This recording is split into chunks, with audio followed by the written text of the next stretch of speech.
最近，央视在一档节目中，围绕近年来的海上阅兵，着重介绍了多款我国最先进的海上王牌。其中，围绕055大驱的介绍，就吸引了很多外国网友的高度关注。在整个央视节目中，主要围绕我国055。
海军要强大很多了。朱姆沃尔特历经4年首次试射导弹成功，然而美国人却不得不面对一个情况：中国的055大驱已经可以反卫星了。如果说目前最具科幻感的飞机是空军 B2， 那么最具科幻感的驱逐舰就是朱姆沃尔特了。朱姆沃尔特被评为美国开创性设计，是现代尖端科技的结晶。据美国海外网报道，朱姆沃尔特在加利福尼亚海岸的试验场首次发射导弹，进行武器系统测试，其通过 MK57垂直发射系统发射了1枚标准导弹2。该项目的负责人表示，这次的试射成功不仅证明了朱姆沃尔特具备发射导弹和自卫的能力，也是美国海军技术上最创新的军舰在战斗系统测试和操作的进步。不得不说，美军这次的进步所花的时间也太久了。朱姆沃尔特是在2016年服役的，不过在航行到圣地亚哥的母港之前，该驱逐舰都没有安装战斗系统。到今年首次试射，中途隔了4年，都够中国造一艘航母了。朱姆沃尔特驱逐舰大概是凝聚了美国巨大的野心、想象力以及对未来的展望，承担的太多，所以建造之旅也坎坷一些。其曾在短短3个月内连续发生2次工程事故，造成人员伤亡。中途因为资金不足，将超视距电磁火炮系统改为化学能火炮，又将全新高精度制导火炮弹药改为普通弹药。有美媒曾经评论朱姆沃尔特是一个十足的灾难，不少人质疑它的高成本是否和军事作战能力是否匹配。现在朱姆沃尔特弹道试射成功了，在服役4年后，科幻战舰终于能射导弹。然而美军却高兴不了，为啥？因为中国的055大驱都能打卫星了。055驱逐舰最近又曝光了一大关键性能——反引反卫星能力。这主要归功于055上的双波段雷达。这种雷达是055驱逐舰可以探测并攻击隐身目标的能力，并且可以反制低轨道卫星。这个关键性能比最早曝光的可以发射巡航导弹还令人惊喜。现在隐身战机大行其道，未来趋势也是会不断发展隐身系。而055的反隐身能力可以说是及时雨，是适应事物发展潮流的。反卫星能力更是趋乎天意。现代战争体系，卫星的作用越来越重要，不论是侦察、通讯还是定位，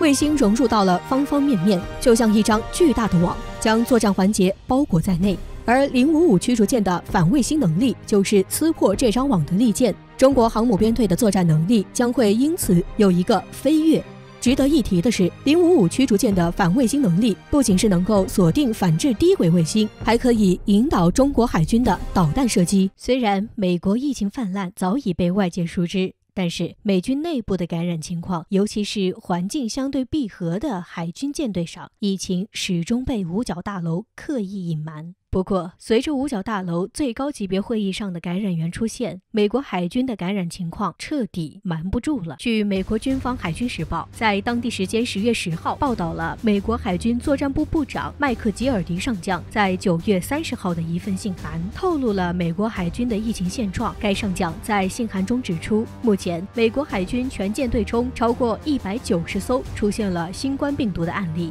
这严重影响了美国海军在完成预定战术时的执行能力。需要注意的是，因为经济问题和造船业衰弱的影响，美国海军过去几年里一直在尝试缩减舰队规模，并尝试进行转型，而目前拥有军舰总数是296艘。这也就意味着，这位麦克吉尔迪上将的信函里所谓的190艘，代表着美军超过60%的战舰出现问题。而且更要命的是，战舰通常来说，相对于比较封闭的环境，海上航行的情况下，在船上既没有足够的隔离环境，也没有足够的医疗条件。这种情况下，这超过190艘的战舰，恐怕一船都是感染源了。美国海军时报透露，尽管海军方面以保密为由，依旧拒绝公开具体的感染情况，但是至少可以确认的是，军舰上的公共餐厅是主要的感染发生地。而在这超过190艘战舰的感染来源，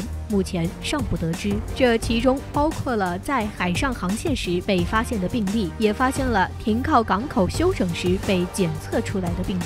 颇为讽刺的是，在这位美军上将写完信函后不到10天的时间里，该名上将就因为与新冠疫情患者密切接触而被隔离，而原因则是按照惯例参加了美军高层内部会议、各军种参谋联席会议。恐怕这名上将自己都没想到，不光美国海军的大部分战舰被攻陷，就连美军的标志性建筑五角大楼都被新冠占领了。有分析人士指出，在今年早些时候，美国海军的里根号航母、罗斯福号航母这2艘重量级的核心作战平台就被曝光出现感染情况，甚至罗斯福号航母的舰长因为不满当局隐瞒事实，还公开曝光了舰上的感染情况，结果却遭到了撤职。这大概就是美国人所谓的解决不了问题，但可以解决提出问题的人。也是因为美军长久以来的不作为，导致这场火越烧越大，越烧越旺，从海军某艘舰艇烧到60%以上的舰队，进而直接烧到了五角大楼。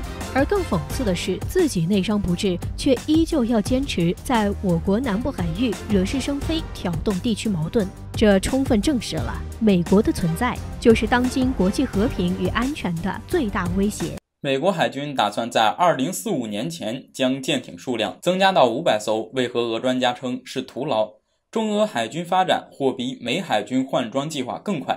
前不久，美国国防部长埃斯珀表示，到2045年，美国海军的舰艇数量将扩增到500艘，航母、潜艇和小型舰艇数量将显著增加，同时无人舰也将列装。按美军的说法，给美国海军换装将能遏制拥有高精度导弹武器的中国和俄罗斯，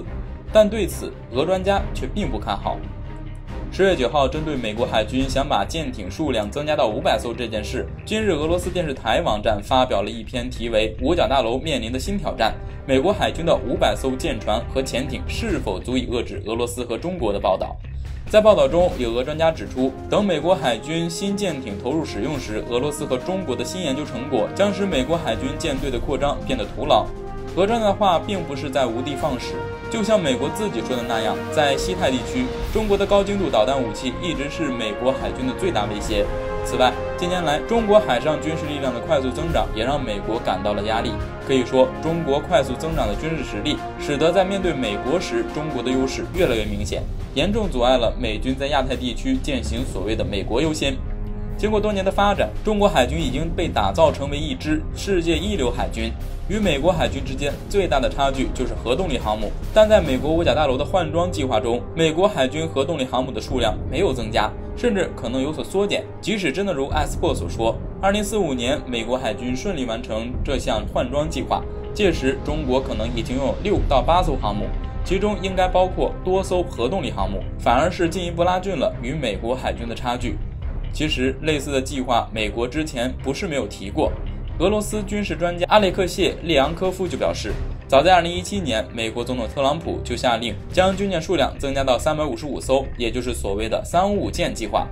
该计划旨在确保美国海军继续维持长久以来在全球的主导地位。但直到如今，艾斯珀提出500舰计划，美国海军的355舰项目连一份具体的详细计划书都没有。计划难以实施是一方面，另一方面，中国军事实力的发展可能快过美国的换装计划。这样看来，美国海军的换装对中国来说可能还真的是徒劳。